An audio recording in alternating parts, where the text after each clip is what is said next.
వాడెక్కడింటున్నాడు? సరే, నేను తర్వాత ఫోన్ చేస్తాను. ఏమండి, ఈ కరోనా తగ్గేంత వరకు ఎక్కడికి పనికి వెళ్ళకండి. ఇది చాలా మంచి ఆలోచనలా ఉందే. లేదండి, నేనంతా తెలిసే చెప్తున్నాను. నువ్వేం దిగులు పడకు. నేను ఏదైనా పని చేస్తున్నప్పుడే ధైర్యంగా ఉంటాను. కానీ ఒక్క విషయం, దగ్గొచ్చినప్పుడు అమృతాంజన్ రాయడానికి నువ్వు పక్కన లేవంతే.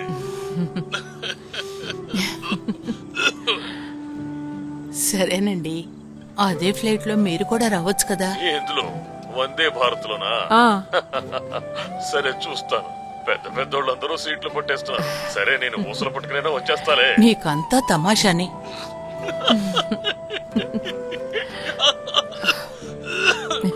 21వ తేదీ నేను ఇంట్లో ఉంటాను.